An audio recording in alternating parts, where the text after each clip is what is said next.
There's a place, hidden deep in the misty forests of New York, where the air feels heavy with secrets, and the nights are darker than they should be. Sleepy Hollow, they call it. A quiet, unassuming town by day. But when the sun dips below the horizon and the fog rolls in, things aren't always as they seem. In Sleepy Hollow, they whisper about a rider who appears in the dead of night. A rider who has no head. That's right, a headless rider, galloping through the woods on a black horse, his empty neck where his head should be. You might know the story from Washington Irving's famous tale about the schoolteacher Ichabod Crane and the terrifying Headless Horseman. But what if I told you that the real story behind Sleepy Hollow's headless rider is far more chilling than any book could ever capture? Settle in as we uncover the dark legend that inspired the tale. The legend of a headless specter that has haunted this village for centuries. Welcome back to our channel, The Stuffed Capsicum, where we serve up an enticing mix of educational and entertaining content. Long, long ago, when the village of Sleepy Hollow was just beginning, it was home to Dutch settlers who had made the long journey across the ocean. They were a hardy folk, skilled at farming and trading, but they were also superstitious, and for good reason. The thick forests surrounding Sleepy Hollow were strange, almost alive, filled with shadows that seemed to shift and move when no one was looking. The settlers would gather around their hearths at night, and in hushed voices, they spoke of strange figures that roamed the woods. Some claimed they'd seen lights dancing among the trees, while others swore they'd heard footsteps that weren't their own. But there was one tale that struck fear into the hearts of everyone who heard it. A tale of a headless rider who haunted the roads after dark. It's said that the first sighting of the headless rider happened on a cold autumn night. A farmer, returning home after a long day in the fields, found himself alone on the road as the moon disappeared behind a bank of clouds. The air was deathly still, and as he approached the old Dutch church, a sudden chill swept over him. Out of the fog came the sound of hooves, slow at first, then faster and faster. He turned, expecting to see another traveler, but what he saw instead made his blood run cold. There, galloping toward him, was a rider dressed in tattered soldier's clothes, but his head was missing.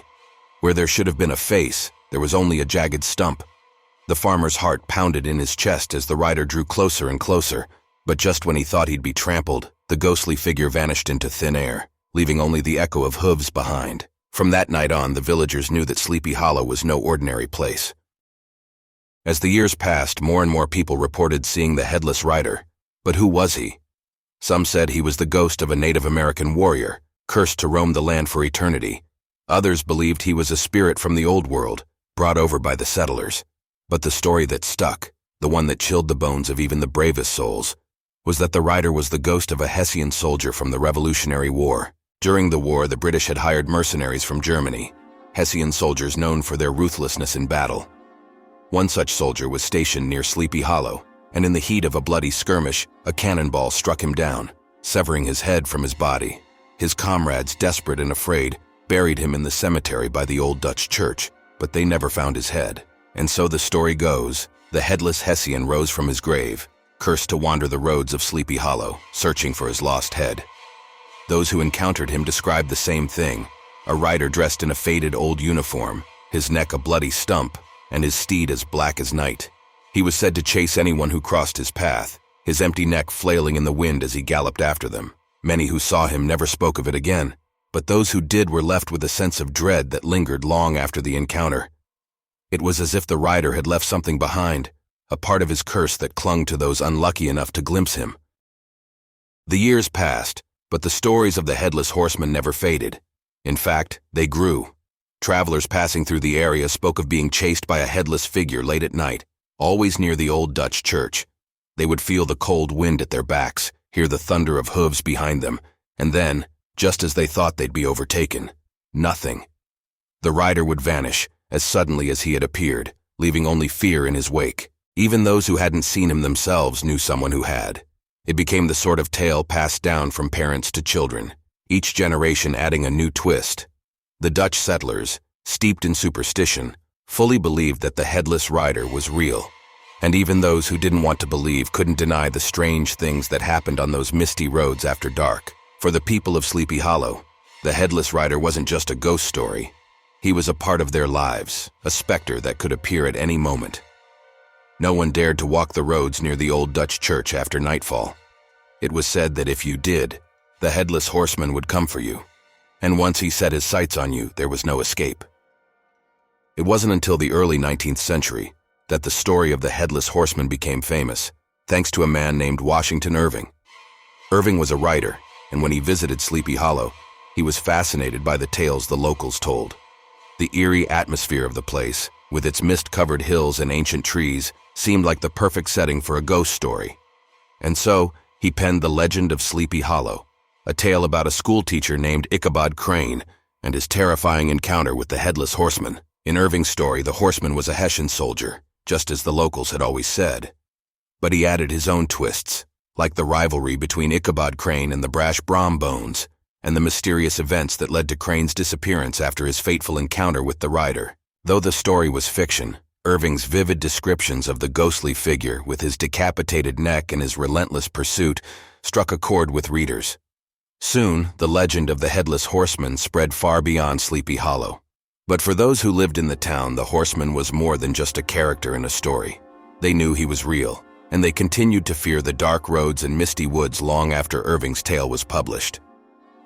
Even now, hundreds of years later, the Headless Horseman hasn't been forgotten. In fact, Sleepy Hollow has embraced its spooky reputation. Every fall, as the leaves turn orange and the nights grow longer, the town comes alive with the spirit of the legend.